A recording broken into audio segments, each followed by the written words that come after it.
A educação no Brasil está precária. Isso não é novidade para nenhum de nós. Mas qual seria o modelo de educação perfeito? O que é ser um professor? O que é ser um bom aluno? E o que é ser um mau aluno?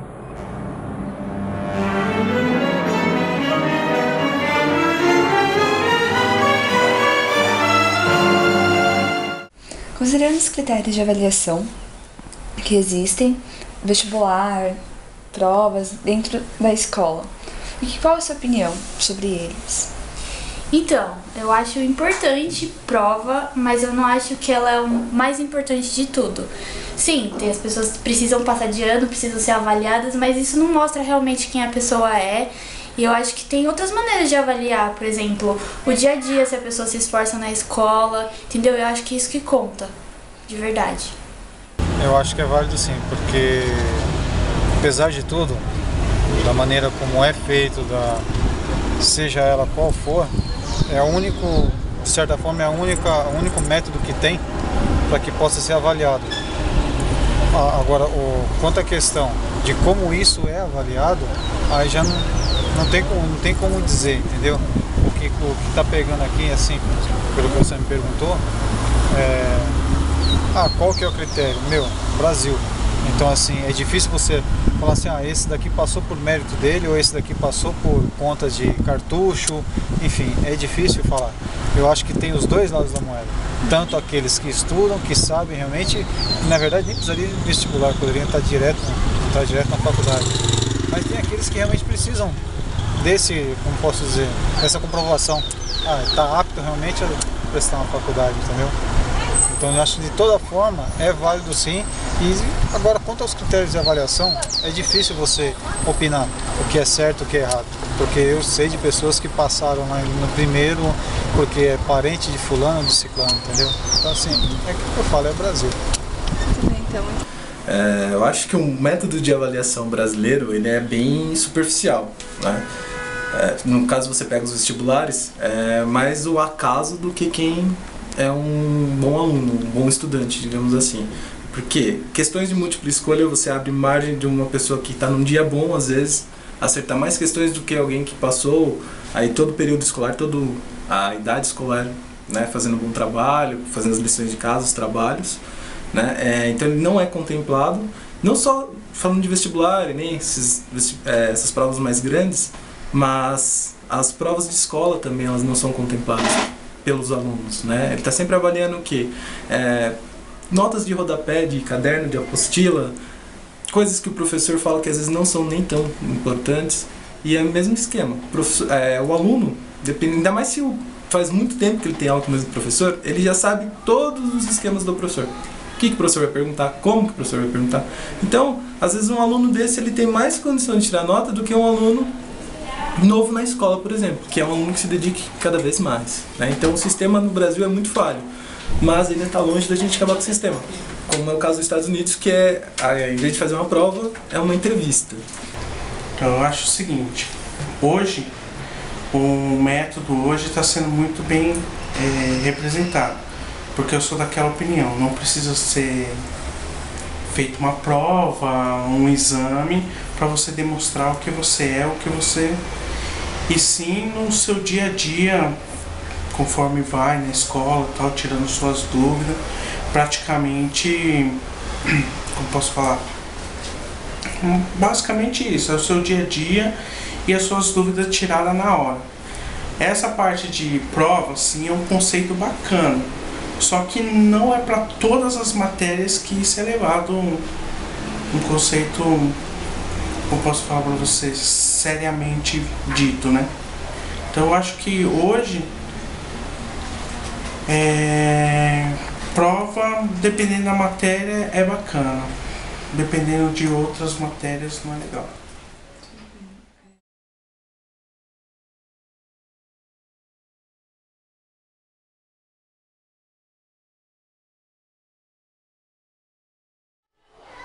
Bom, a gente está aqui com a professora Nazaré, da MF Vitor Tivita.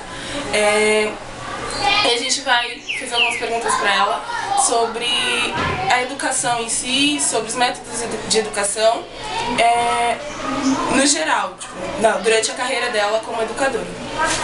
Bom, professora, com o seu tempo de experiência na profissão, o que você acha como você acha que está a educação no Brasil?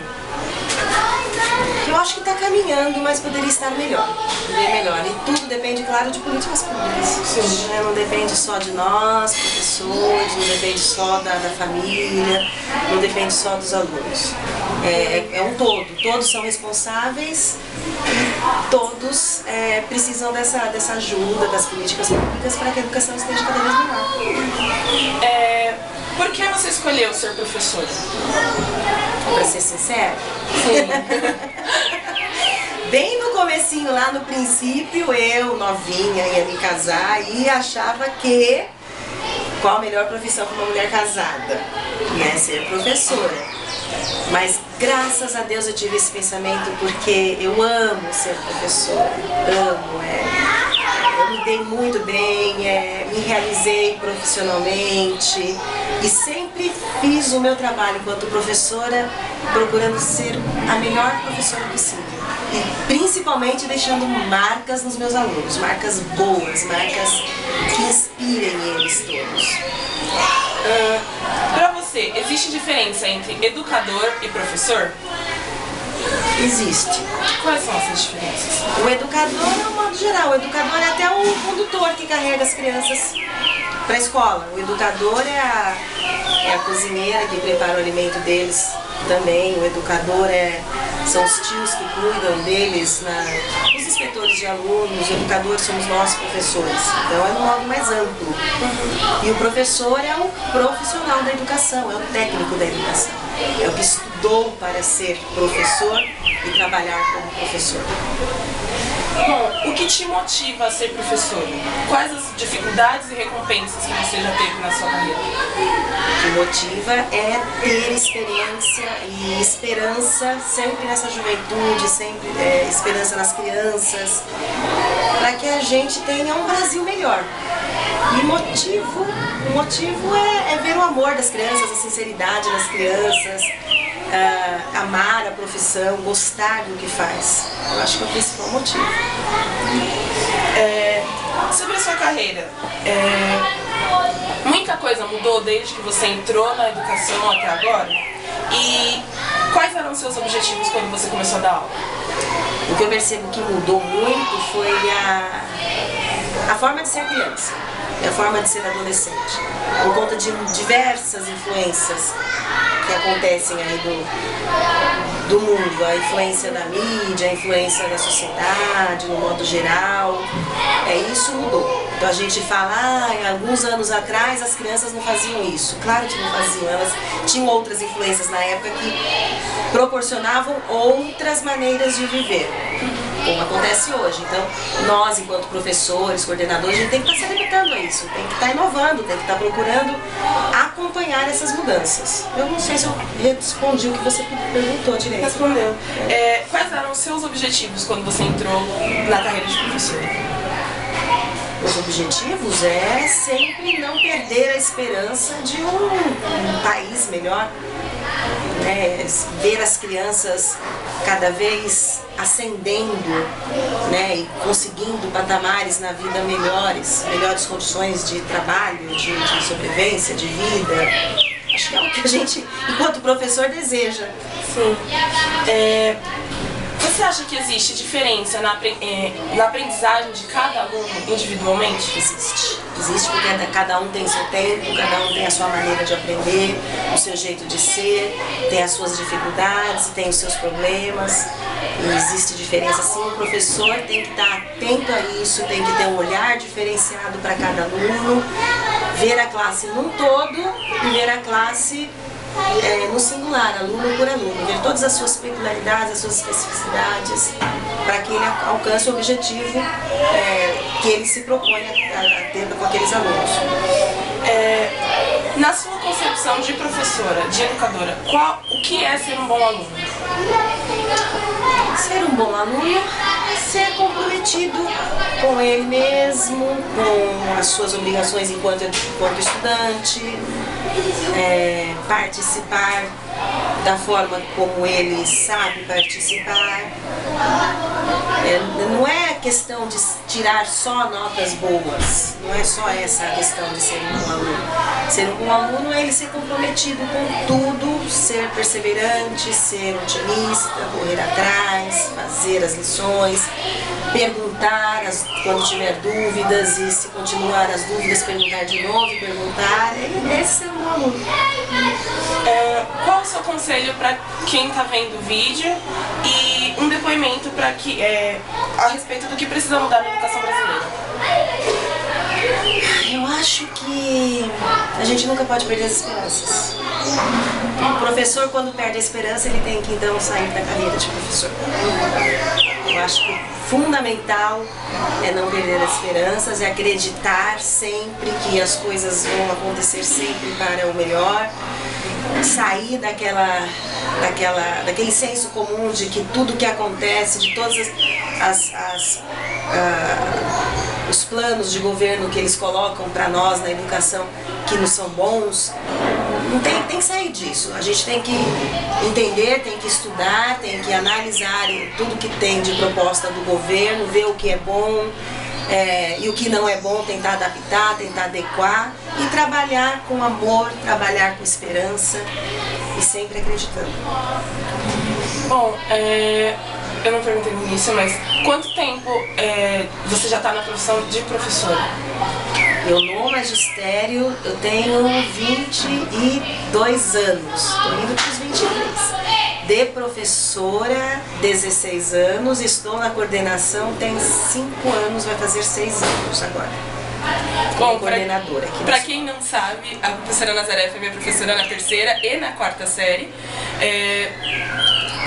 Foi algo bem especial e, como ela disse, ela realmente deixou muitas marcas boas, muitas influências boas, pelo menos em mim e em grande parte da turma que saiu do Vitor Tivita comigo. Queria agradecer, professora, pela sua entrevista e por ter esse amor pela educação brasileira.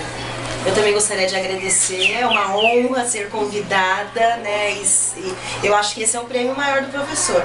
É um ex-aluno nosso vir aqui falar que a gente deixou marcas, assim como eu tenho marcas das minhas ex-professoras também.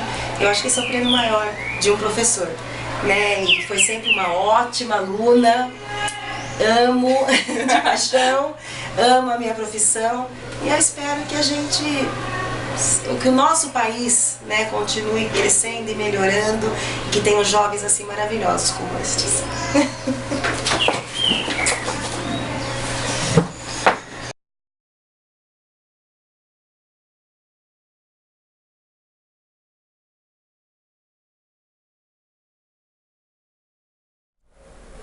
E para você, o que é um bom e um mau aluno? Bom e um mau aluno. Eu acho que isso é difícil explicar, porque eu acho que o mau aluno não é aquela pessoa que vai mal na escola, porque a gente, como eu já falei, tem gente que tem dificuldade. Esse não é um mau aluno, ele é um bom aluno, porque eu acho que o mau aluno é aquele que não se esforça. Ele sabe que ele tem dificuldade, mas ele continua brincando dentro da sala, que ele não se motiva, ele não tá procurando melhorar. Eu acho que o bom aluno é aquele que tá vendo que tem dificuldade, ele vai atrás do professor, ele pede pro amigo explicar, ele procura na internet. Eu acho que isso sim é um bom aluno. Acho que o conceito de bom e mau aluno ele é bem distorcido. Eu acho que em vez de bom e mau aluno, a gente poderia colocar um aluno aplicado e um aluno que não é aplicado. Ou então, eu tinha um professor que gostava de falar muito na faculdade, você tem um estudante e você tem um colaborador. O estudante é aquele que está sempre correndo atrás, fazendo os exercícios propostos, tirando as dúvidas, participando da aula. E o colaborador é o estudante que está lá só para pagar mensalidade, né? Afinal, um estudante só não conseguiria pagar o salário dos professores todos, né? Eu acho que então essa parte de bom aluno e mau aluno ela é bem distorcida, ela não existe. O que a gente tem é muitos alunos eles são preguiçosos e eles não fazem a parte, né? E é engraçado que se você for preencher uma entrevista, qualquer que seja, quando perguntam a minha profissão, eu sou professor, perguntam a profissão de uma outra pessoa, é enfermeiro, médico. No caso dos estudantes, a profissão é o quê? É estudante. Então, o mínimo que ele teria que fazer é estudar, corresponder a essa expectativa. E o que a gente vê que não é feito. Então, eu acho que um mau aluno, esse termo mau não existe, é um aluno que ele não cumpre com as suas responsabilidades, que não corre atrás de uma formação mais completa. Um bom aluno é aquele que traz conhecimento para a aula, vive aquilo lá fora e traz esse conhecimento para a aula. O mau aluno, eu creio que é aquele aluno que não está interessado, só vai para fazer média, para chegar no final do ano, passar, pegar o diploma e já era.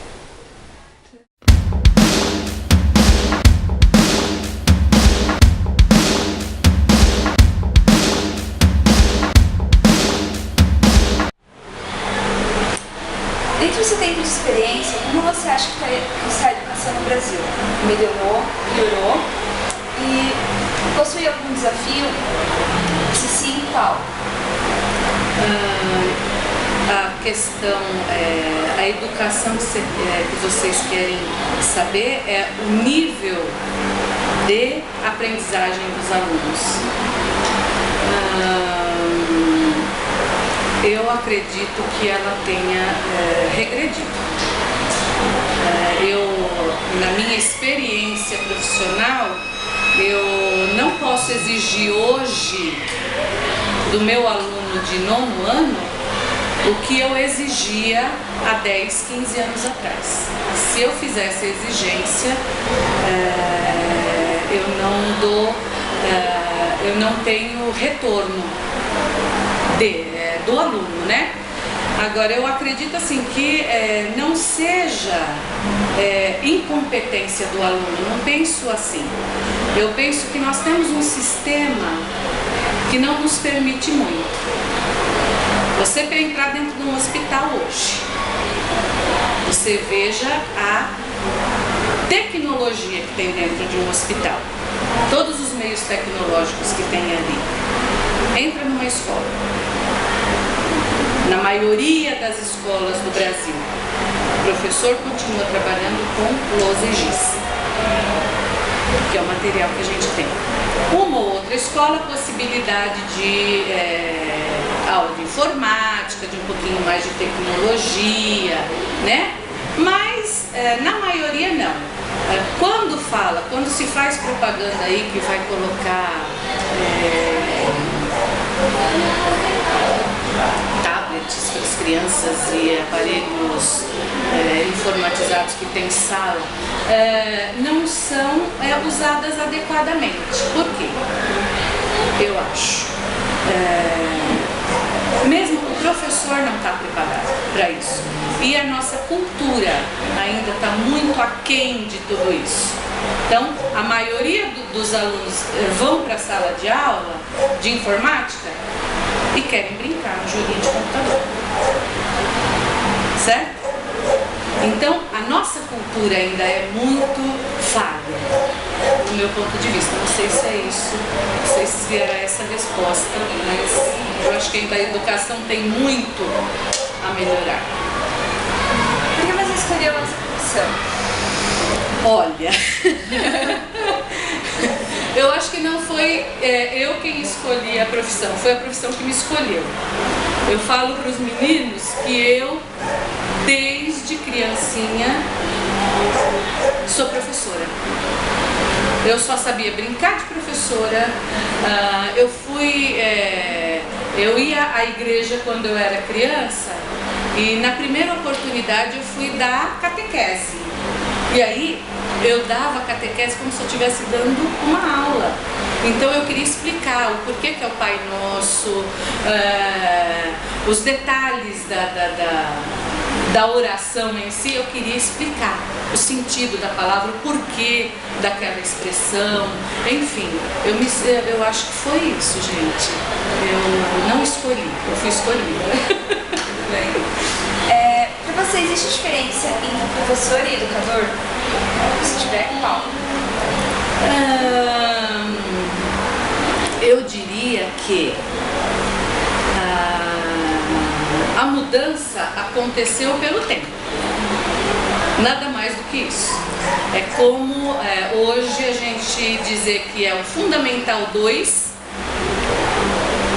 o Fundamental 1, do 5º, do 2º ao quinto ano fundamental 1, do sexto ao nono fundamental 2, a meu ver mudou isso, a questão do tempo, mudou a nomenclatura. Porque o professor é o professor, na sua essência. Eu estou na sala de aula para tentar orientar o meu aluno a encontrar os caminhos para a vida, dependendo daquilo que ele escolheu para si, né? Então, se eu tenho um aluno que ele quer ser um engenheiro, eu tenho que orientar o meu aluno para que ele seja um bom engenheiro. Se o meu aluno quer ser um mecânico, eu tenho que desenvolver reflexões nesse meu aluno para que ele seja um bom mecânico, né? Dentro do seu conhecimento técnico, dentro da sua ética, dentro da moral, enfim, né? Daqueles valores que fazem parte da sociedade, né? O que te faz ser professora? O que faz te levantar todos os dias da cama? O que te motiva? Quais são as maiores dificuldades que você já enfrentou? E quais são as maiores recompensas que você teve durante tanto tempo? O que me motiva a levantar todos os dias às 6 horas, não 5, eu levanto às 5,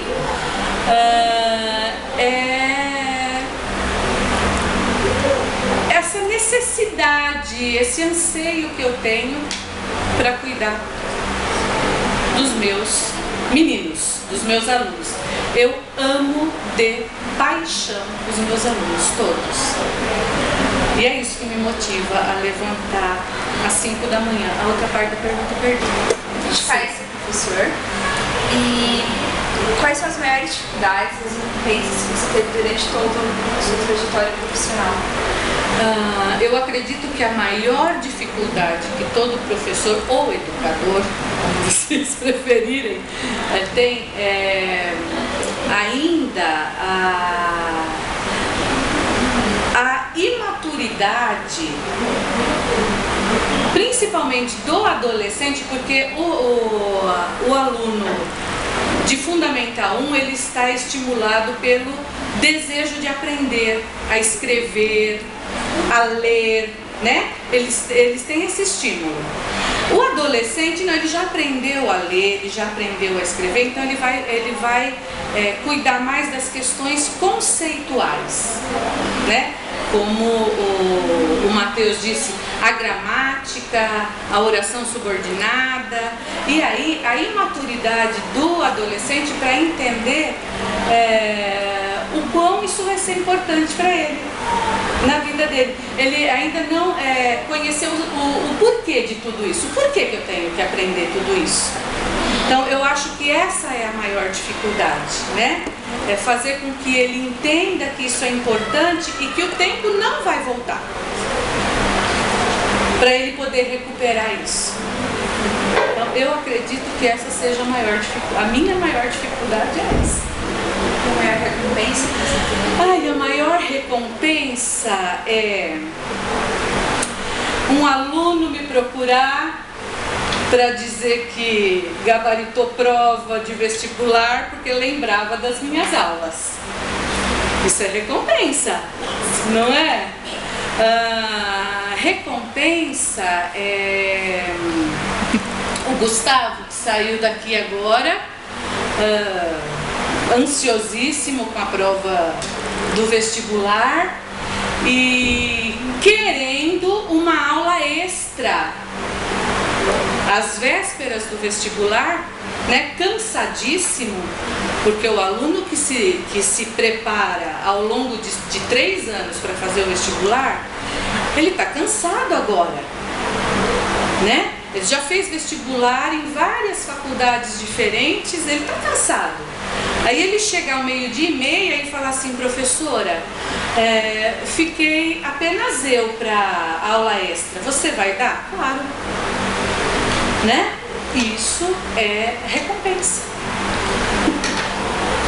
Agora eu quero que você reflita um pouco sobre a sua vida profissional, que você tem que responder desde que você entrou na sala de aula pela primeira vez, sua primeira aula, até hoje, mudou alguma coisa?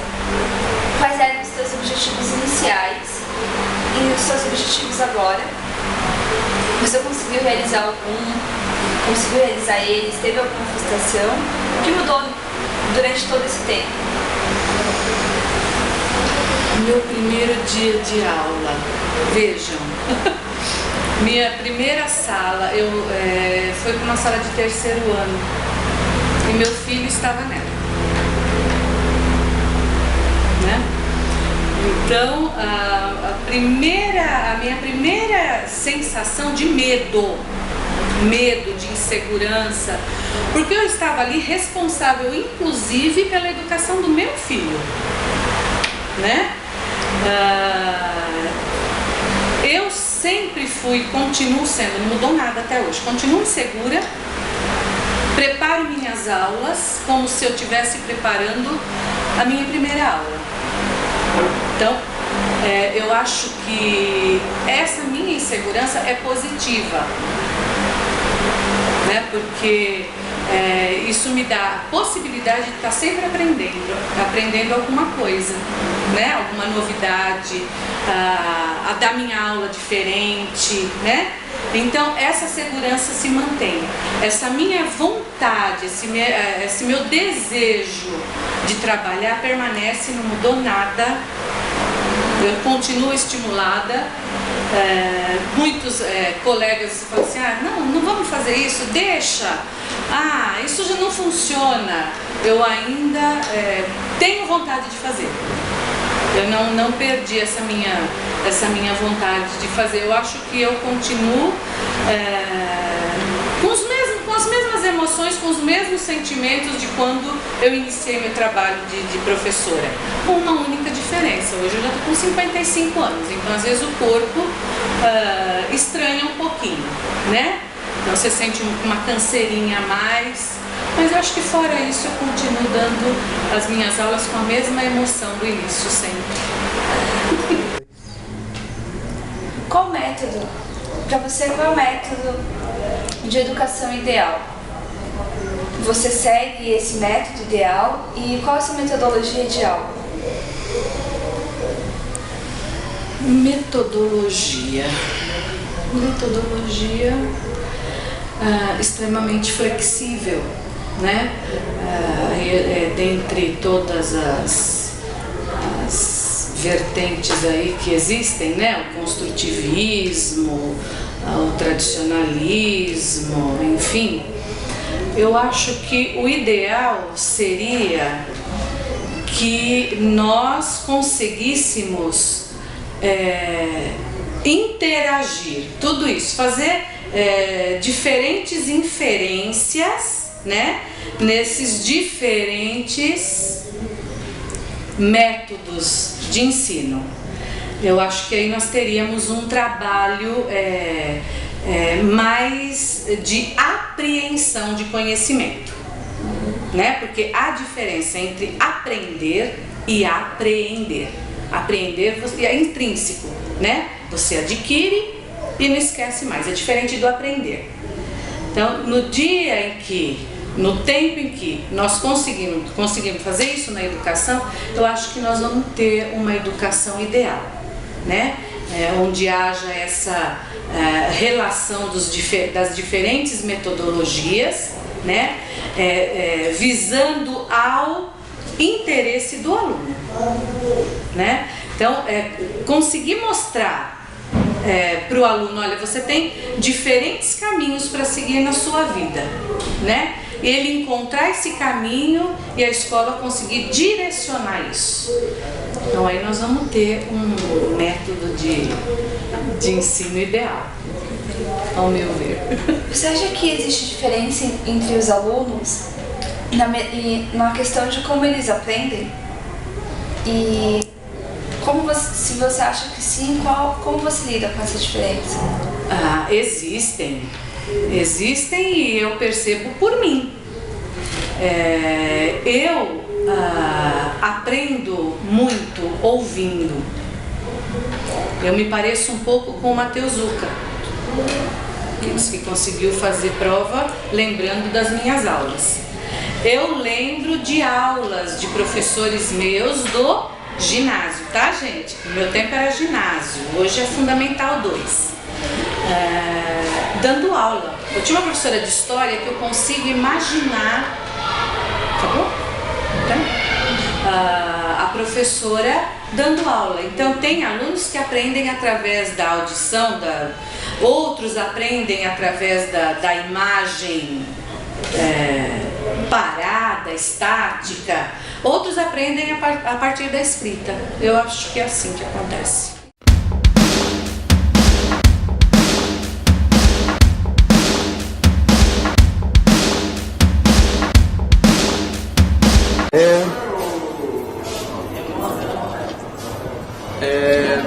Acredito que vestibulares no geral eles servem para elitizar a educação brasileira, porque apenas quem estudou numa escola de elite mesmo, uma escola paga, de qualidade, ou seja, cara, é quem vai conseguir ter a educação ou o conhecimento suficiente para passar no vestibular ou fazer uma nota alta. E quem se esforça, quem realmente estuda, quem estuda mesmo não vai conseguir alcançar. É difícil. Alcança, mas é muito difícil. Agora, o segundo problema está no social dessas pessoas. Porque mesmo passando num vestibular, você tem que se manter na faculdade. Você tem que manter seu material, você tem que manter a mensalidade. E alguém que passou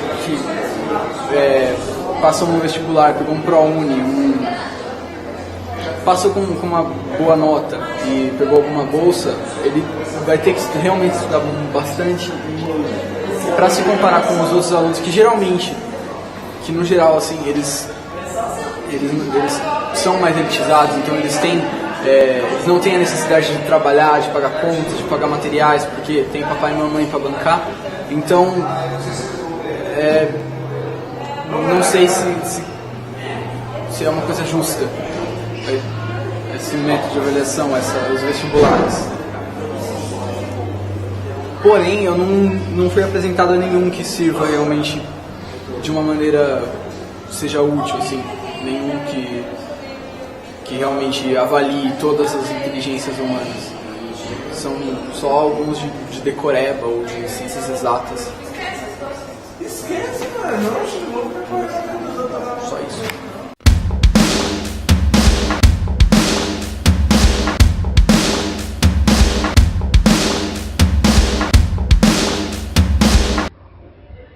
Estamos hoje aqui com o professor Paulo Rocha de História, tudo bom? Bem. Há quanto tempo o senhor trabalha na área da educação? Eu trabalho na educação há 7 anos já. Certo. E em quantas instituições o senhor trabalha? Trabalho em 3 instituições de ensino, uma particular e 2 do governo do estado de São Paulo. Certo. Dentro do seu tempo de experiência, como você acha que está a educação no Brasil? Melhorou, piorou? E se possui algum desafio? Se sim, qual? Olha, a educação está num regime de progresso, né? Ela tem melhorado, mas de maneira bem lenta, na verdade. De maneira que não dá para você notar assim claramente. Porém, há alguns avanços sim, principalmente com relação ao financiamento estudantil e as verbas que vêm do governo para as escolas, né? Para quem lembra da educação de 10, 15 anos atrás, dá para perceber isso notoriamente a questão do financiamento dentro das escolas, do dinheiro público dentro das escolas. Mas é claro que ainda tem muitas lacunas, tem muito que se investir ainda, nós não chegamos nem próximo ao padrão certo de educação, né? Certo. E por que o senhor escolheu ser professor? Olha, eu na verdade, eu sempre gostei muito de história e quando eu me formei nessa área, eu fui fazer a experiência de dar aula. Na verdade, eu ia entrar no ramo da pesquisa, no ramo acadêmico, né? E na verdade eu acabei me apaixonando pela área. Lidar diretamente com o ser humano é algo incrível, né? Você percebe as potencialidades e até mesmo as dificuldades que cada ser humano tem. E por essas e por outras, e principalmente por lidar com o ser humano, que eu estou nessa área. Para você, existe alguma diferença entre educador e professor? Qual a diferença?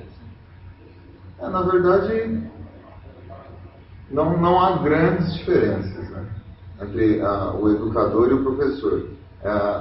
No fim das contas, dá na mesma.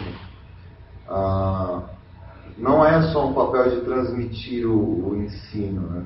Não é você ali na frente como um mestre, um cara que detém todo o conhecimento, e o aluno enquanto uma pessoa que está ali para aprender. É uma relação de troca. E nessa relação de troca, estabelece o papel do educador, professor, enquanto um mediador do conhecimento. Certo. O que te faz ser professor? O que faz você levantar todos os dias da cama? O que te motiva? Quais são as maiores dificuldades e as maiores recompensas que você já enfrentou e enfrenta? Olha, a minha maior motivação é saber que eu estou fazendo algo, né, dentro da sociedade. A educação ela é a base de tudo. Na nossa sociedade atual, então, com certeza é a base de tudo. Sem educação não se vai muito longe na nossa sociedade. E o fato de você passar algo positivo, seja dentro da disciplina, ou até mesmo numa questão de relação pessoal, é algo muito bom. É isso que me faz acordar todo dia cedo. É claro, tem a questão de ser um trabalho, não é uma ONG, não é um serviço de caridade. Porém, não só eu, mas como a maioria dos professores, eu acredito que é essa questão mesmo de estar contribuindo de alguma maneira. Gostaria mesmo que você parasse e refletisse um pouco sobre a sua vida profissional. Você acha que desde que entrou na sala de aula pela primeira vez e até hoje mudou? Quais eram os teus objetivos e sonhos? Conseguiu realizá-los? Ou teve alguma frustração? Ou o que mudou nesse tempo? Olha, desde quando eu comecei até hoje, mudou sim, né? Muda até a minha própria relação com os meus alunos. Quando você inicia, você tem uma visão, e com o passar do tempo, é claro que isso muda, né? Você adquire mais experiência, você adquire até mais autoridade. O que é diferente de autoritarismo. A autoridade, no caso, é a questão da postura do professor em sala de aula. Não tive grandes desilusões nesse processo. Como eu disse, trabalhar com o ser humano é sempre complicado. Não é fácil, são várias cabeças diferentes. Então, não dá para padronizar. Se não dá para padronizar, basicamente eu não posso criar também 1000 expectativas de que tudo seja aprendido de uma vez só. Tudo é um processo lento e contínuo, né? Então não há grandes desilusões. Na verdade, é um trabalho muito legal, muito gratificante. Muito gratificante. Certo. Você acha que há uma diferença entre os alunos na questão de como eles aprendem? Se sim, como você lida e trabalha com essas diferenças? Sim, há diferenças. Cada ser humano é uma estrela, né? Cada cabeça é um mundo. Então, eles não aprendem de uma maneira igual também. Para lidar com essas diferenças, cabe reconhecer inicialmente essas diferenças e elaborar estratégias aí para atender a todos de maneira diferente. É claro que no caso do governo do Estado de São Paulo, que às vezes você tem 40 alunos por sala, isso dificulta bastante. Mas na medida do possível a gente tenta diferenciar essa maneira de aprender. Para você, o que é um bom aluno? Como você o avalia? Olha, isso é bem complicado, assim, dizer quem é bom aluno e quem não é. Existem alunos que ele apresenta o aluno apresenta uma certa resistência ao ensino, mas não é porque ele não quer. Isso vai muito de quem está ensinando também. Então, essa questão de se o aluno é bom ou se ele é ruim, isso é uma questão bem filosófica, levaria horas, né? Mas eu diria que um bom aluno é aquele que tem um mínimo de interesse. Interesse de pelo menos conhecer, de ter curiosidade. Ele tendo um mínimo de interesse já entra dentro de uma padronização de bom aluno, vamos assim dizer. Até porque isso é complicado. Eu dou aula de história e tem gente que odeia história, né? Vai muito bem em matemática. É muito relativo. Ou tem aluno também que ele não se interessa tanto pela questão do ensino acadêmico, mas pode ser um ótimo mecânico, por exemplo. Então isso é muito relativo. Como o ser humano é complexo, é difícil você estabelecer quem é bom e quem é ruim. Certo. E na parte de método de avaliação, assim, como é que você avalia o aluno? Olha, eu uso vários métodos de avaliação, né? Desde da questão da participação do aluno, quanto ele se interessa, até mesmo as avaliações formais, institucionalizadas, internas e externas, as que eu aplico, as que eu digito e as que vêm do próprio governo de uma ordem maior, por meio também de trabalhos, seminários, teatros, dentro do contexto da matéria, tudo isso é tido como método avaliatório. Então não fica só na questão do papel, engloba vários fatores. Para finalizarmos, gostaríamos que você deixasse um depoimento a respeito daquilo que você acha que precisa mudar na educação. Qual o seu conselho aos jovens que estão assistindo esse vídeo? Qual a sua mensagem para os jovens que estão assistindo esse vídeo? Bom, o que eu acredito que precisa mudar na educação é até mesmo o financiamento. Ele é muito importante, a verba para a educação ela é muito importante, sim. Isso, quanto mais verba vier para a escola, melhor. Mas não é só isso. Para a educação ter uma nova cara no Brasil, tem que ter uma nova mentalidade sobre a educação também. O papel essencial dessa educação no dia a dia da população, da sociedade. Se a sociedade começar a enxergar essa educação como algo essencial, como no mínimo algo básico, as coisas começam a mudar. Ter mais seriedade ao enxergar o papel da escola no contexto social. Se essa visão muda, se a população começa a perceber isso, os nossos jovens eles também vão começar a sacar que, eu preciso disso. Eu preciso ter uma formação, eu preciso ter uma instrução a mais. A educação está totalmente ligada à cultura também. E até mesmo com a formação moral do aluno e da própria sociedade que vai acolher esse aluno aí com o passar do tempo, né? E se eu posso deixar uma mensagem final para os alunos, enfim, ou para quem escuta, levem a educação mais a sério, é algo muito importante. Parece um discurso genérico, e de certa forma até porém é um fato. Nós precisamos disso enquanto seres humanos para evoluirmos enquanto humanos mesmo. Para sabermos lidar uns com os outros de uma maneira mais humanitária, mais compreensível. Temos mais algumas perguntas para o senhor aqui. Qual seria, na sua opinião, o método de avaliação ideal para um aluno? Olha, o método de avaliação ideal é aquele que é diversificado. É o que abrange um ensino democrático, na verdade. Como os alunos não são iguais, é complicado você passar só um método de avaliação que seja padronizado.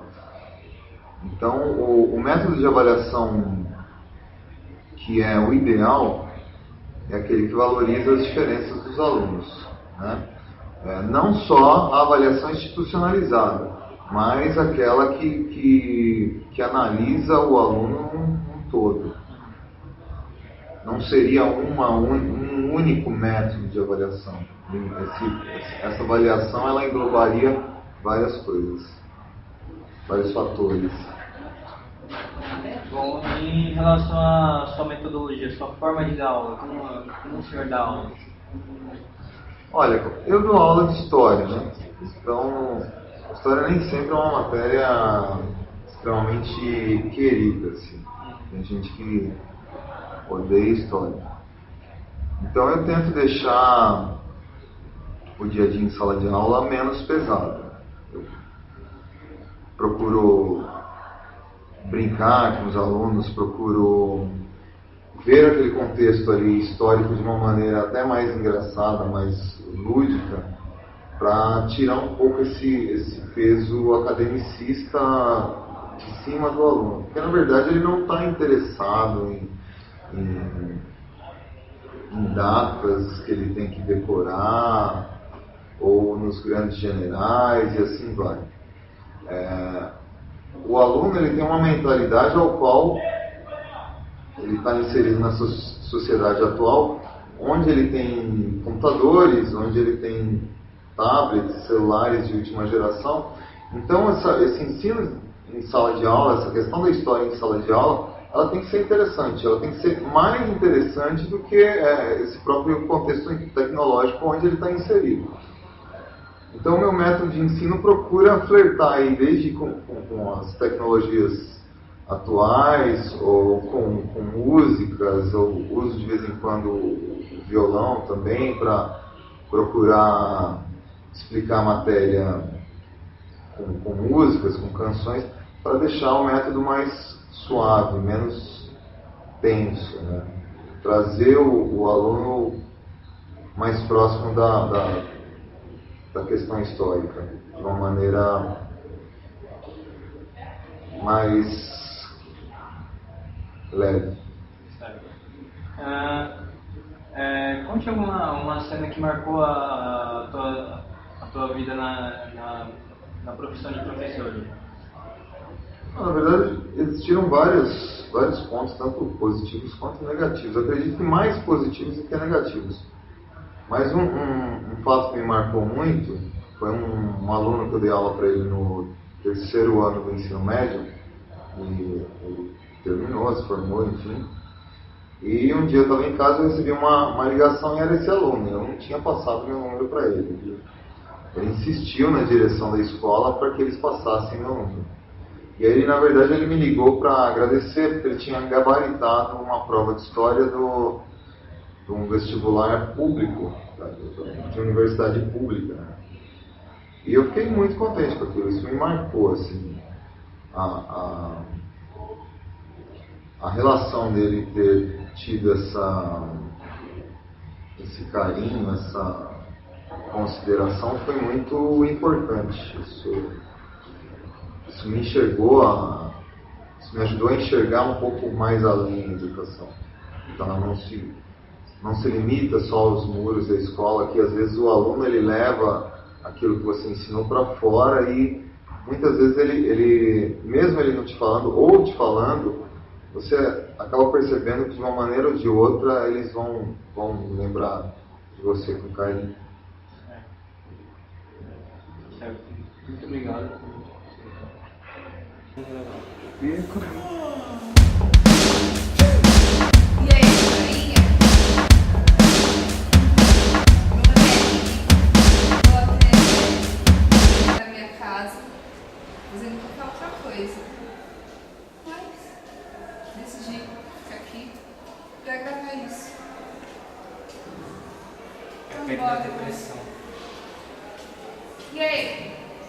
Viu? Eles me cumprimentam. Só vou falar aqui, cara. Só que não.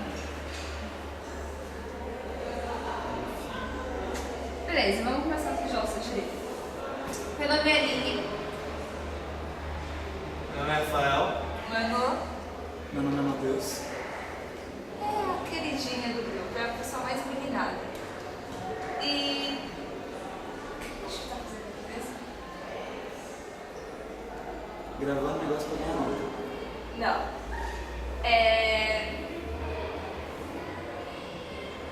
A gente tá sem roteiro.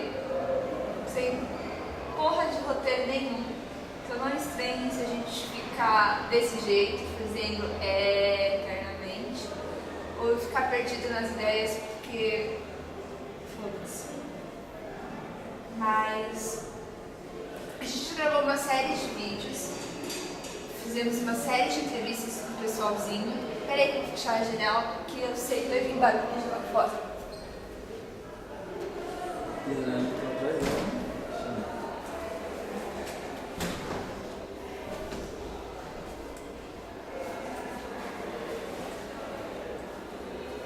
Recapitulando, nós gravamos uma série de vídeos com diversas pessoas. Hoje a gente vai discutir um pouco sobre educação, sobre métodos de ensino, e vocês vão ver tudo ao decorrer do vídeo aí. A gente vai começar com método de avaliação. Pode ser. Beleza? Tem um carinha passando lá no fundo. Eu vou te dar uma joinha. Dá um joinha aí pra gente! Dá um joinha! Não sei se pegou, mas ele deu um joinha legal. Tem mais dois negros ali, mas a gente vai parar com isso, porque senão vai grudar internamente esse vídeo. Bom, vamos falar um pouco sobre método de avaliação. Você trabalhou?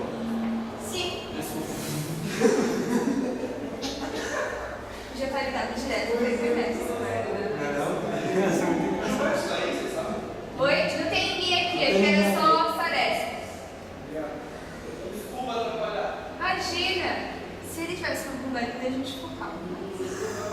Não é o caso, né, cara? Decepcionante, só o Kaique do outro ano. Mas bora focar no vídeo? Tá, bora.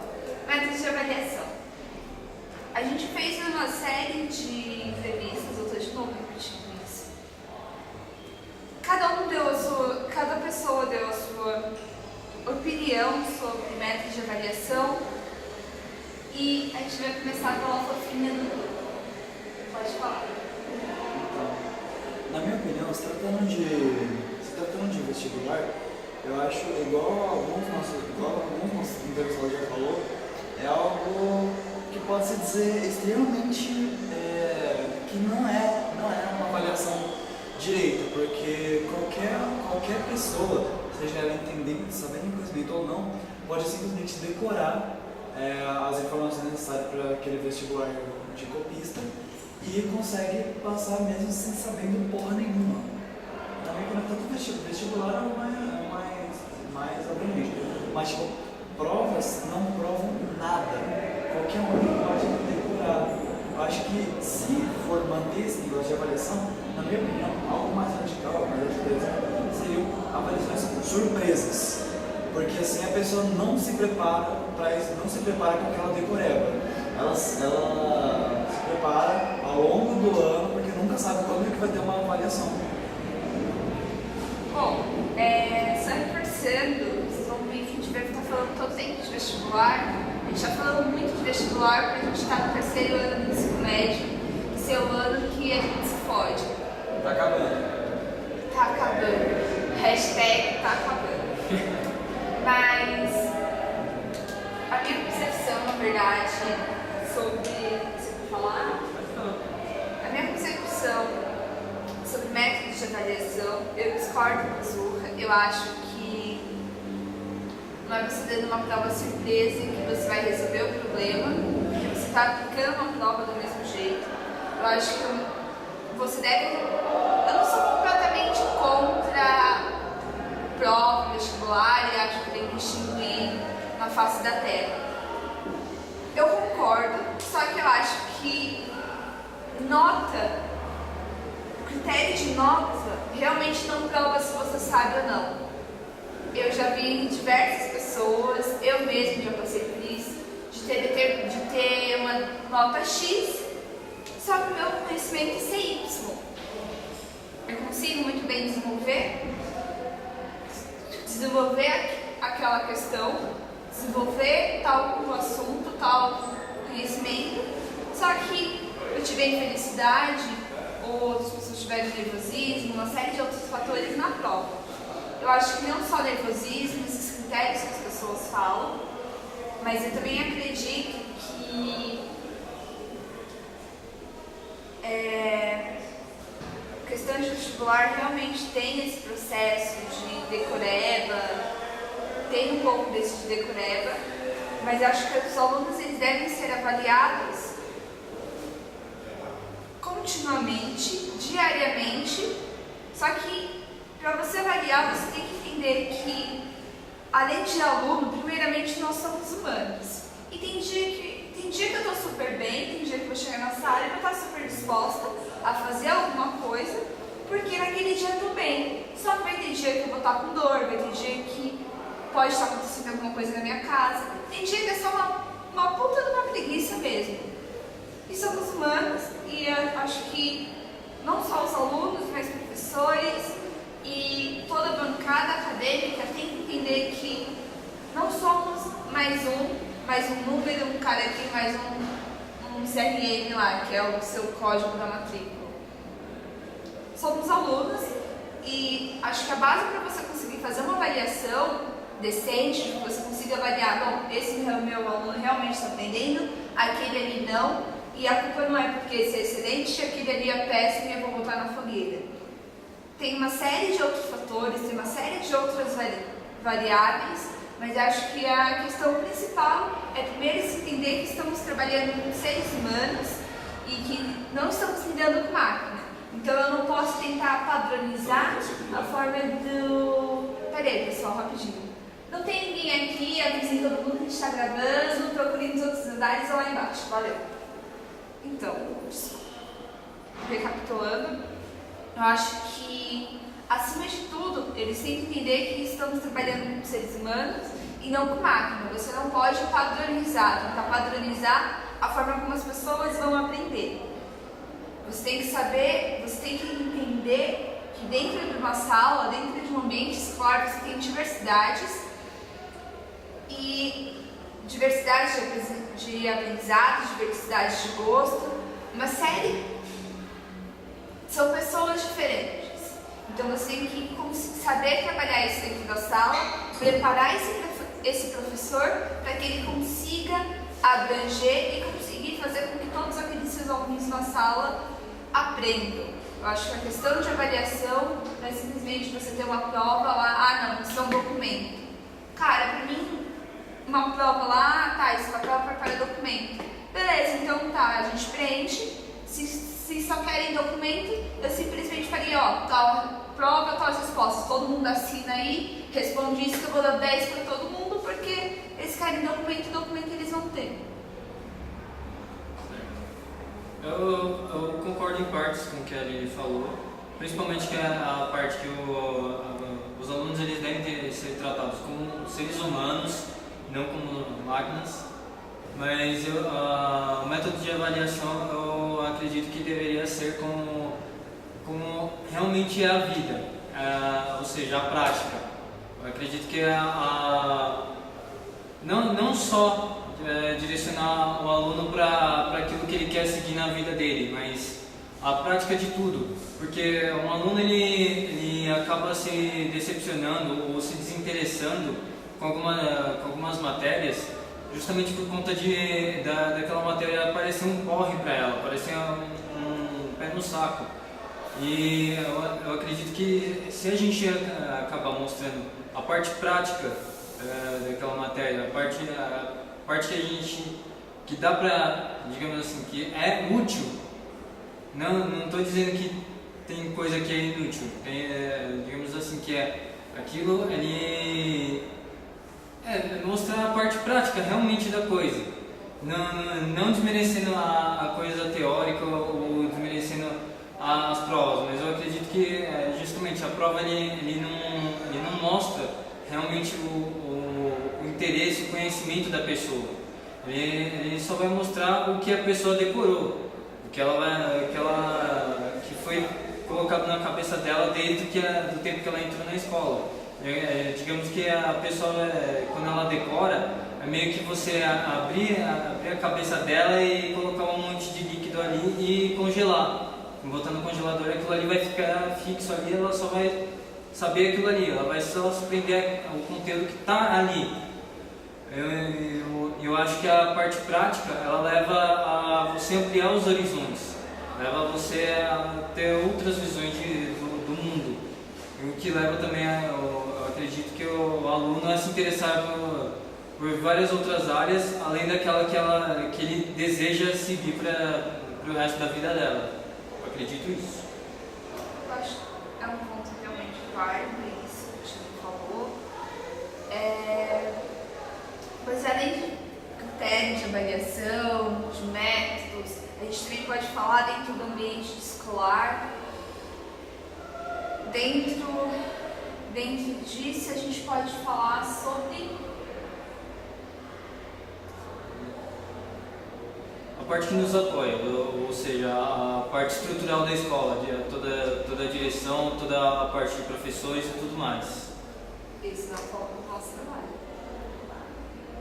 Isso é foco de outros trabalhos. A gente tem 3 temas para desenvolver. Os professores. O que é ser professor e essa definição, a gente procurou com os professores dando a sua opinião. A gente participa.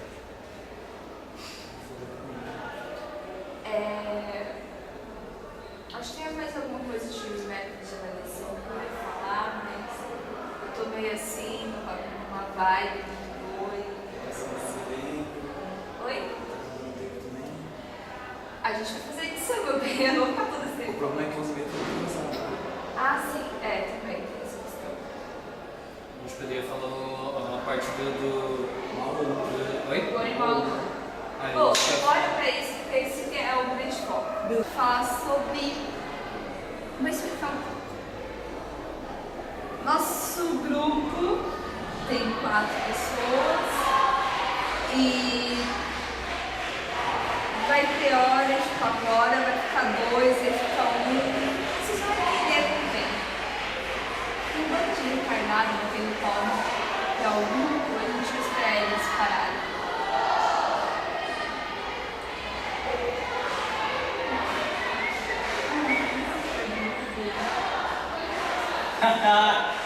A gente tem depressão.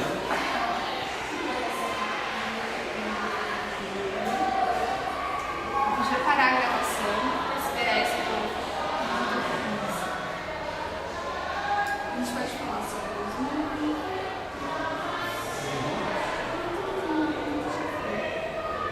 Vamos desenvolver, ver se vai ser bom em aula.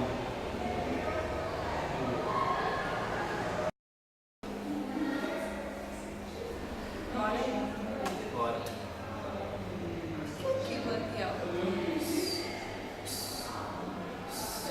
Eu acho que é o áudio. Não. Pera aí, gente, apareceu uma coisinha aí, a gente. É o áudio, é a câmera. Separa, tem 4 minutos de. Só disso daí.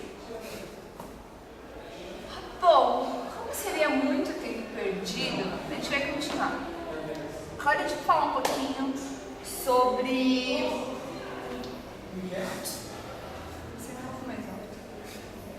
A gente vai falar um pouquinho sobre O conceito de ser bom ou mau aluno. na minha concepção, eu não consigo colocar dentro de uma sala o que é um bom e um mau aluno.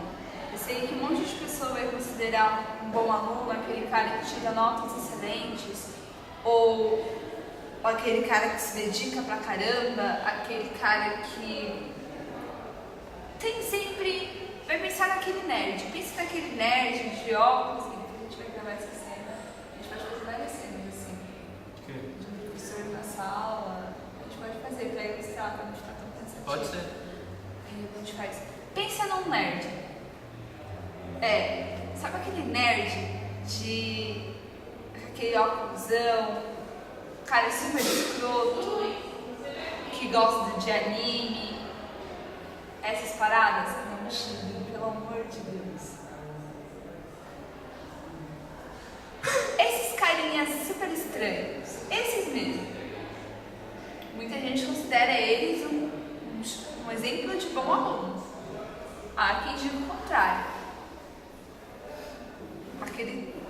E mau aluno geralmente coloca aquele cara que só tem nota vermelha no boletim, aquele cara que não tá nem aí, tá pouco se lixando.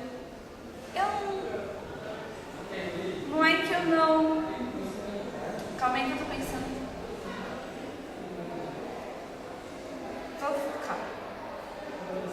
Tem quem diga que o bom aluno é aquele cara que é aquele nerd dentro da sala de aula. Focaliza no nerd. Tem gente que considera aquele cara que só tira as melhores notas, só tem as melhores notas no boletim, como um bom aluno, aquele aluno excelente, aquele aluno exemplo. E também há quem diga que o mau aluno é aquele cara que aparentemente não está nem aí com nada. Na minha concepção, não dá pra você separar tanto, porque, como eu disse, nota pra mim não prova nada, não prova se você realmente sabe ou não. Porque a gente sabe que tem muita gente que cola nas provas. Eu não colo nas provas, tá? Só pra deixar bem claro. Mãe, eu juro que eu não colo. As minhas notas é pro mestre. Mentira, ela cola pra caralho. Nunca colei na minha vida, tá? Eu vou pro céu, se ele existir. Mas voltando pro assunto sério, esqueci. Eu acho que eu lembrei.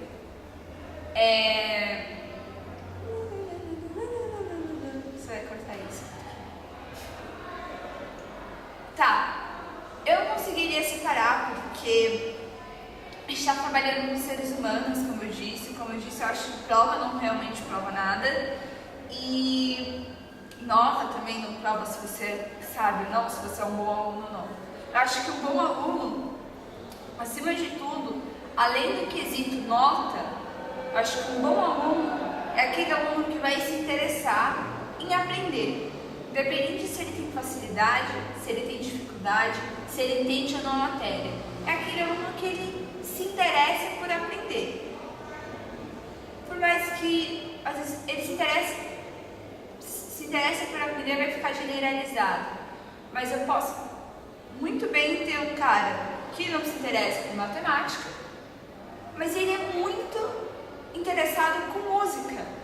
Ele é muito interessado por música, por violão, ou por futebol. Porque eu não tenho que ensinar matemática para esse cara mostrando aquilo que ele gosta. Bom, se você gosta de violão, se você gosta de música, se você quer ser músico, beleza, eu vou te mostrar a matemática que tem na música. Eu vou te mostrar a química que tem na música. Eu vou te mostrar o diabo de qualquer matéria, de qualquer tecnologia que tem naquilo que você gosta. Afinal, a gente estuda diversas matérias no fundamental, no ensino médio, que são as ciências básicas, que nós temos que ver e que vão, de uma forma ou outra, influenciar para que você consiga desenvolver outras ciências. E aí, por isso você vai para a faculdade, para conseguir estudar de uma maneira mais profunda, que você já estudou, ter outros conhecimentos que vão precisar daqueles conhecimentos básicos, daqueles conhecimentos, posso dizer, empíricos, mais básicos mesmo, que você viu até agora.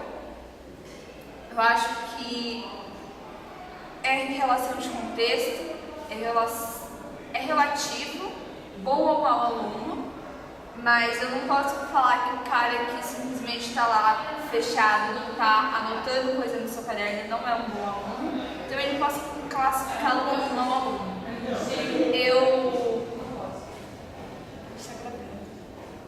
nenhum professor aqui. Mais alguém veio atrapalhar a gente. Hashtag doador.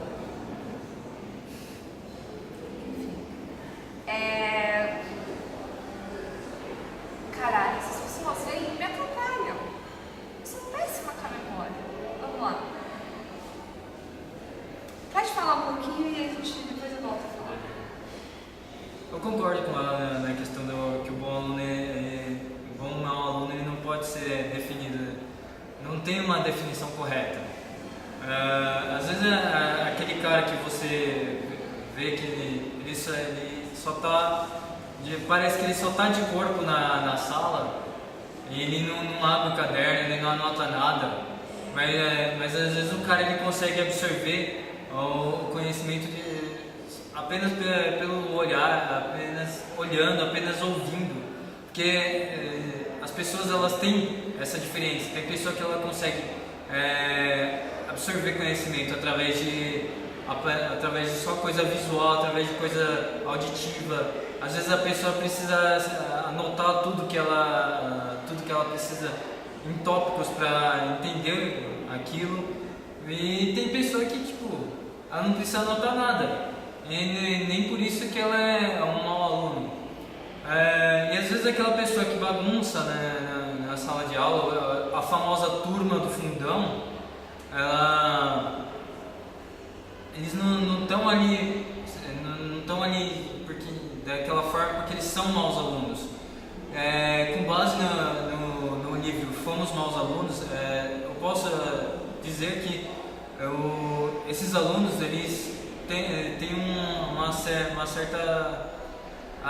um certo desinteresse, porque a forma que está sendo passada a matéria, está sendo passada o conhecimento, não chama a atenção. Aquilo como um dos próprios autores do livro disse mesmo, eles não gostaram do presente, mas gostaram da caixa. Ou seja, eles não gostaram do método de ensino, mas eles gostaram da escola em si. É exatamente isso. E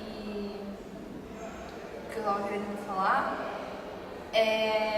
não tem como você classificar direito, porque tem uma série de outros fatores. É claro que tem aquela pessoa que está dentro de uma sala de aula e ela não tá interessada, mas o fato dela não estar interessada não vai fazer com que caia uma culpa sobre ela e a gente rotule ela, você é um péssimo aluno. Pelo fato de ser muito complexo, não dá pra gente colocar o que poderia fazer essa pessoa estar desmotivada. Eu acho que dentro de uma sala de aula a gente pode classificar de duas formas: as pessoas que estão motivadas e as pessoas que estão desmotivadas. As pessoas que estão motivadas, elas podem, eu vou tentar colocar no nosso caso, podem estar motivadas porque tem o vestibular aí, porque quer passar em vestibular, porque quer fazer um técnico, que é o nosso caso, e quer ter entrar numa boa empresa. O cara tem algum objetivo em mente que faz com que ele pense, não, eu tenho que estudar por algum motivo. Só que aquele cara que está desmotivado, ele pode muito bem estar desmotivado porque a escola, os professores não mostram para ele de uma forma que ele consiga enxergar e de uma forma que faça com que ele se sinta interessado em aprender. Tá, mas eu ainda não entendi. Eu repito, mostra pro cara que gosta de música, que gosta de tocar violão, que tem matemática ali. Mostra pra ele que ele consegue desenvolver, por mais que uma coisa pareça simples, ele consegue desenvolver alguma matéria ali naquele contexto, ele consegue desenvolver dentro do seu dia a dia. Eu consigo fazer um experimento de física, eu consigo ensinar a física, por exemplo, simplesmente pegando uma garrafa, álcool e bomba. E uma bomba de encher bola. Eu consigo assimilar de diversas formas. Eu acho que é esse processo. Você tem que fazer com que o seu seu aluno esse estímulo. Mas como você vai fazer? Mas como o professor faria o processo de motivação com um aluno que não quer? E como você, aluno, faria um processo de automotivação? Pelo menos para mim, eu acho que, pelo menos para estudar para o vestibular, eu estava com um sério problema. E talvez ajude alguém, talvez ajude vocês. Mas, por exemplo, para o vestibular, eu montei uma lista. Por que eu queria passar no vestibular? Eu montei uma lista com motivos. Por que eu queria passar no vestibular numa universidade pública? Mesmo que depois eu tenha esquecido da lista por outras razões. Mas a pessoa tem que tentar achar um motivo. Por que ela está ali? Por que você está na escola? Por que você vai todo dia ali? É simplesmente para você ter um diploma e falar assim, eu terminei o ensino médio? Eu terminei a minha faculdade? Se for no ensino médio, tudo bem que você realmente precisa terminar o ensino médio para você terminar a faculdade. Para você conseguir entrar no curso que você deseja. Mas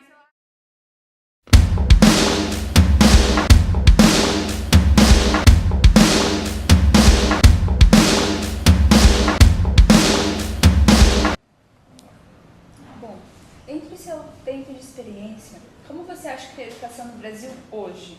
Melhorou, piorou? Em relação à educação no Brasil, desde que eu conheço? Isso, desde a minha época de aluno, assim? Desde que você entrou como professor? Sim. Ela melhorou, piorou? Tem algum desafio que você enfrenta? Se tem, qual? Então, a educação no Brasil está do seguinte jeito. Se a gente for falar da educação profissional, ela teve uma melhora, tá?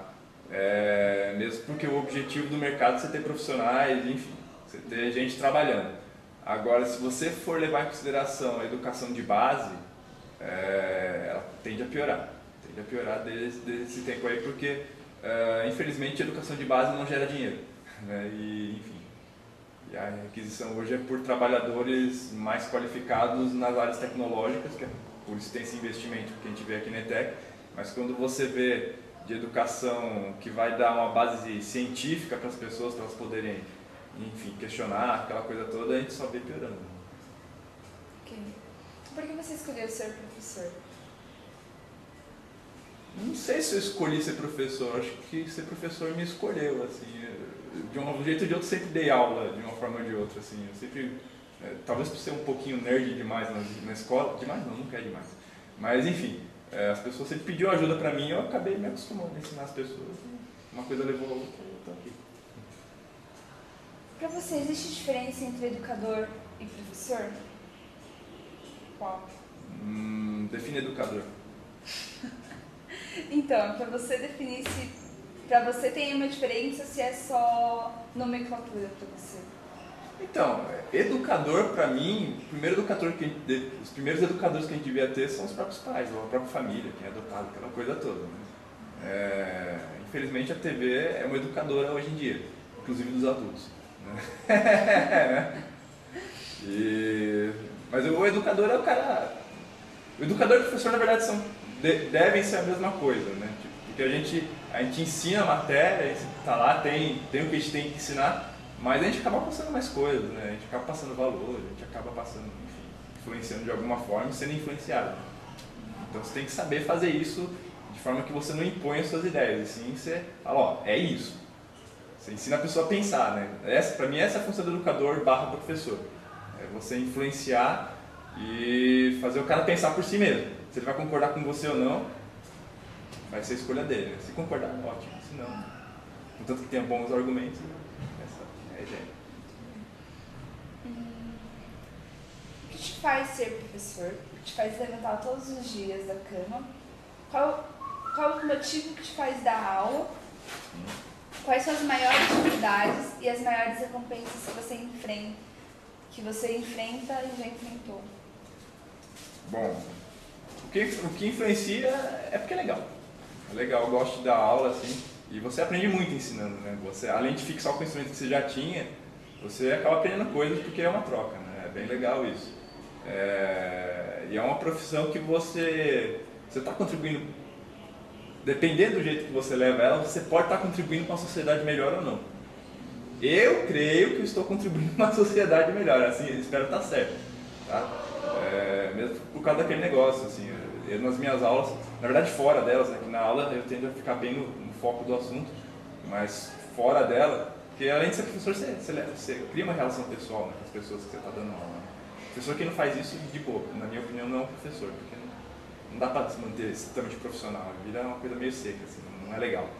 E aí você tem chance de trocar ideia, de influenciar as pessoas, fazer elas pensarem um mundo de outra forma. E isso me incentiva bastante, né?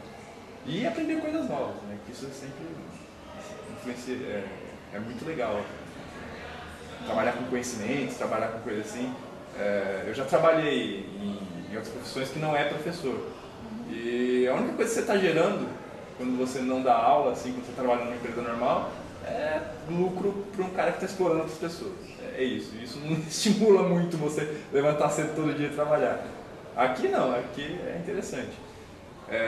Em relação aos desafios, aqui na ETEC, pelo próprio perfil dos alunos, o desafio é trazer coisas interessantes sempre.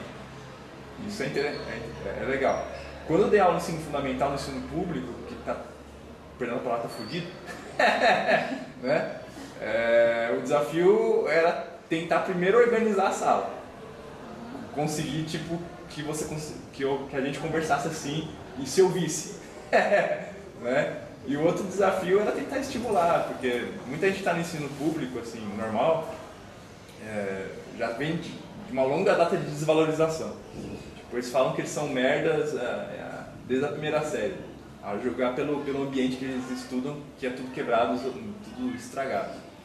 E aí você fala para aquelas pessoas que elas podem, que elas têm capacidade e estimular isso, é difícil. Você consegue no mundo. Assim. Qual foi a sua maior recompensa nesse tempo? Isso, né? Tipo, resgatar as pessoas do limbo, assim, para trazer elas de volta, fazer com que elas conseguem pensar, elas conseguem transcender essa mediocridade toda. Elas conseguem ser mais do que a sociedade quer que elas sejam. Assim. Você acha que a diferença entre os alunos, na questão como eles aprendem, e como você trabalha essa diferença dentro da sala de aula? Então, eu sempre falo que eu não preparo a aula, eu preparo o que eu vou dar. Como vai ser dado é a turma que define o ritmo, né? E aí, por exemplo, varia. Tem as pessoas mais lentas, você precisa sentar junto, coisa e tal, fazer, insistir. Eu sou desses lentos, por exemplo. Eu tenho um pouquinho de dificuldade de aprender, por isso que eu estudo muito. E tem o pessoal mais rápido, assim, que esse você vai alimentando com novidade. Vai jogando coisa que eles vão absorvendo. E aí você consegue meio que se adaptar a cada uma das pessoas, né? Só que só dá pra fazer isso se você tiver poucos alunos em sala de aula, né? O que é outra coisa que pega o pessoal do ensino público normal, assim, que são 45 alunos numa sala de aula, é quase impossível você dar acompanhamento individual, né? E aí já são abandonados em geral, e enfim, aí é difícil, mas eu consegui dar. Para você, o que é um bom aluno? E como você avalia isso?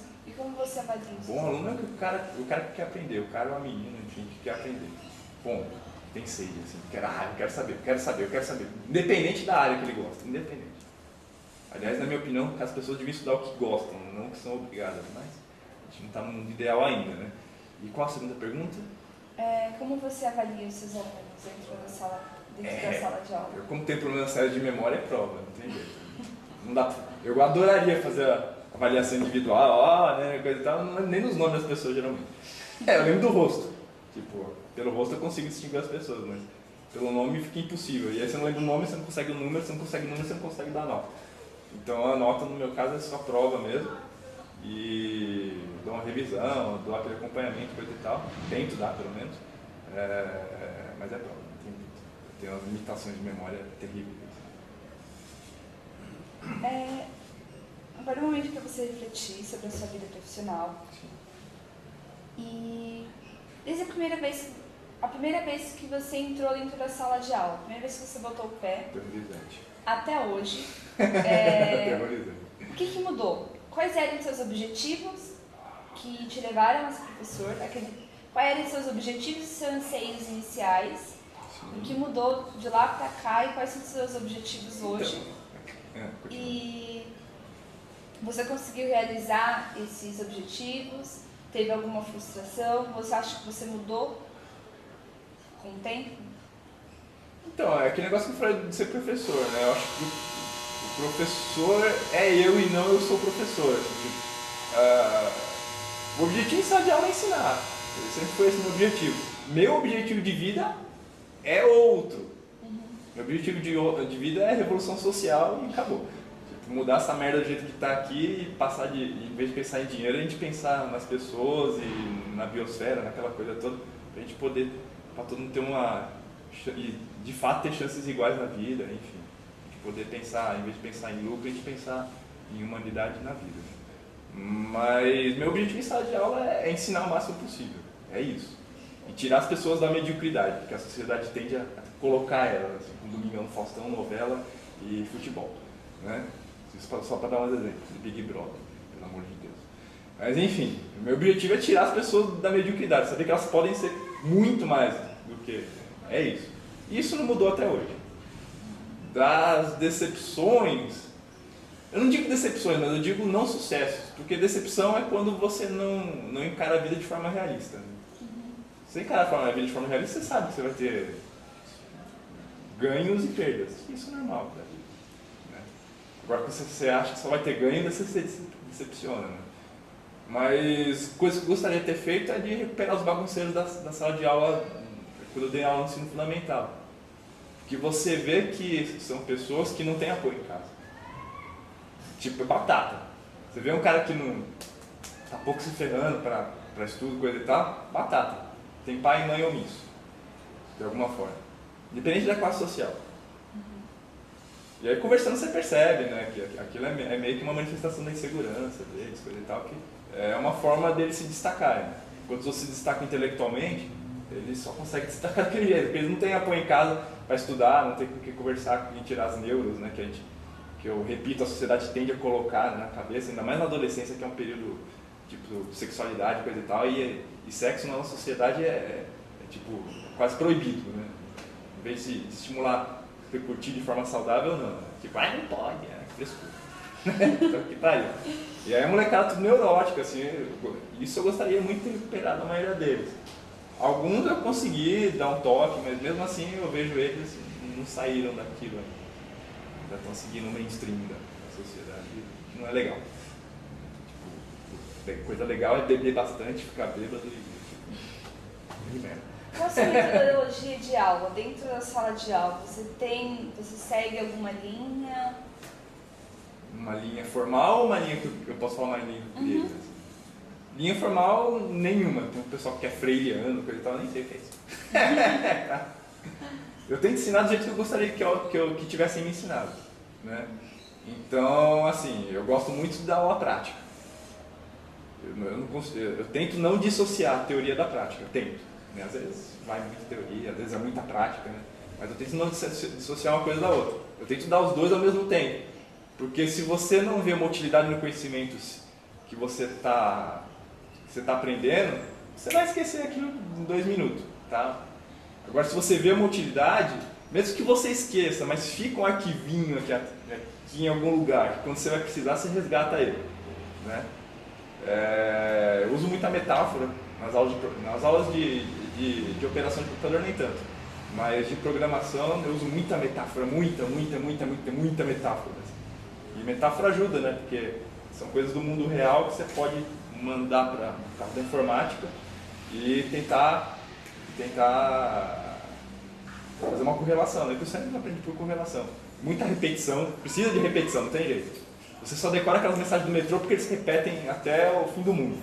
Então você tem que repetir o máximo possível as coisas. É claro que o tempo às vezes não permite que você faça tudo isso, né? Mas enfim, é isso que eu tento.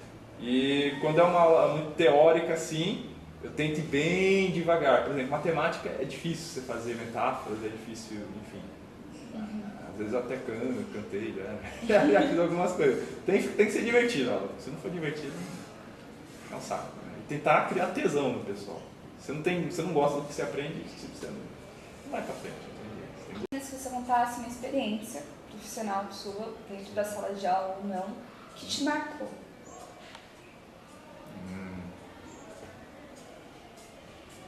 Isso são tantos.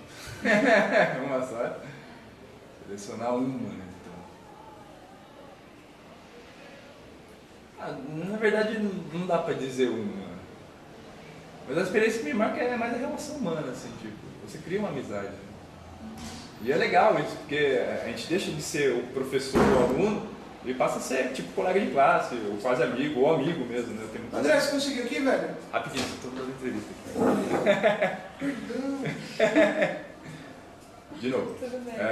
Aí você corta aí e a gente continua, tá? Então, a gente acaba sendo amigo das pessoas que você dá aula, né? E aí, deixa de ser essa relação vertical e passa a ser uma relação mais horizontal.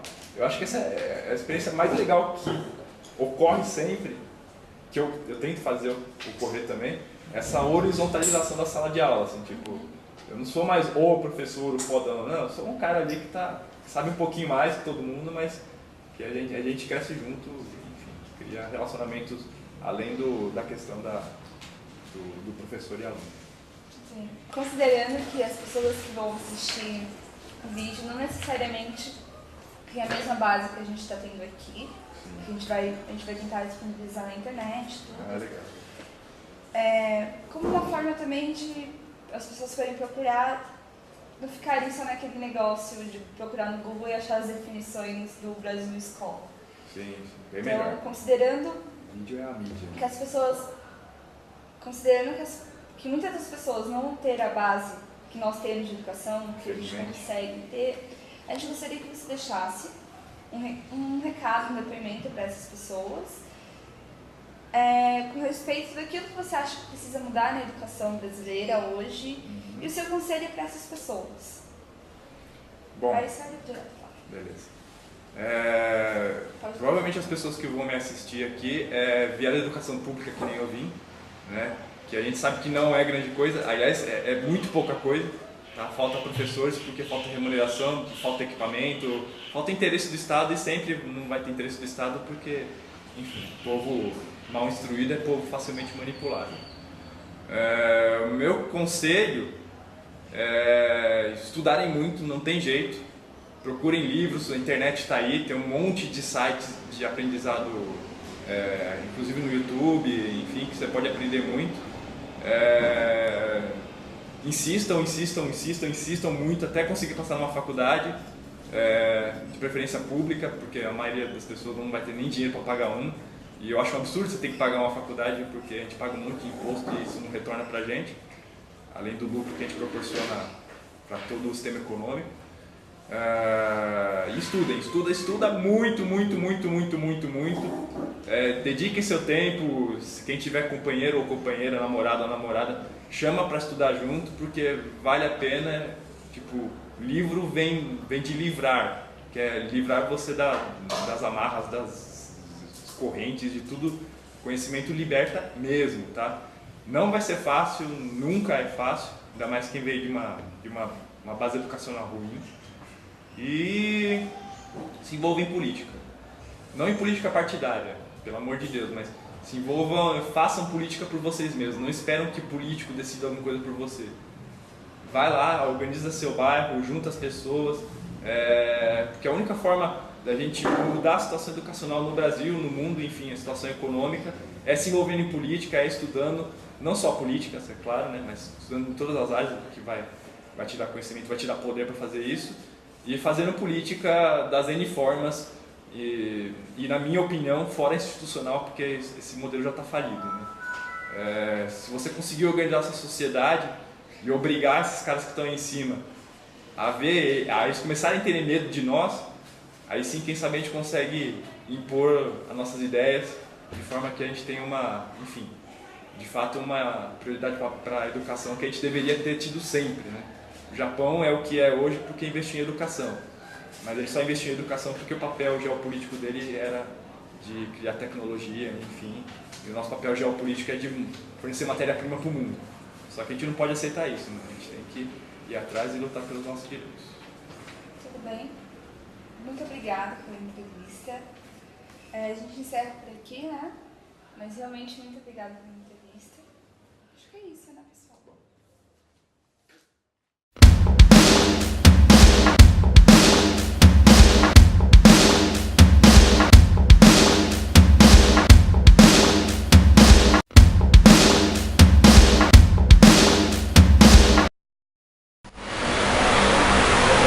Estamos aqui com a professora Márcia e a gente já começou.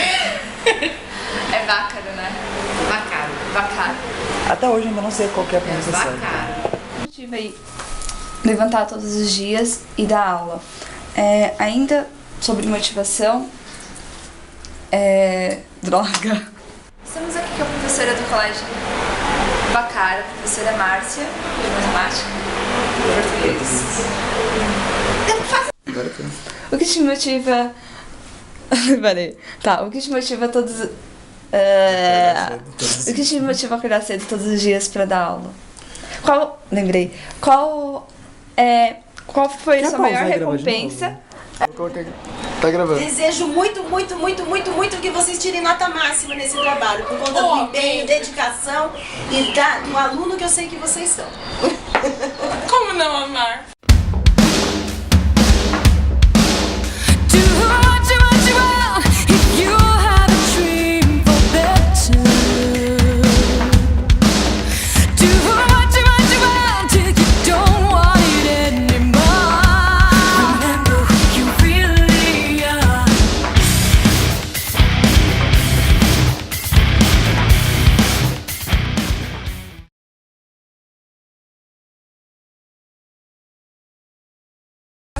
E a gente precisa da sua opinião a respeito sobre os métodos de avaliação. Qual série você tá? Na 7ª. 7ª, tá. A gente quer saber a sua opinião sobre prova, sobre provas e trabalhos. Você acha que realmente esses trabalhos provam quem sabe, quem não sabe? A gente quer saber a sua opinião sobre isso. Olha, prova. Você acha que os critérios que existem atualmente, eles são ótimos, eles devem continuar? Devem continuar, são ótimos. Tá. Na sua escola tem gente desinteressada? Muito. Por que você acha que tem pessoas desinteressadas? O que leva elas a ficarem desinteressadas? Desmotivadas com a escola? Não sei. Tem capacidade. Capacidade? Tem interesse. Falta de interesse? Tudo bem então.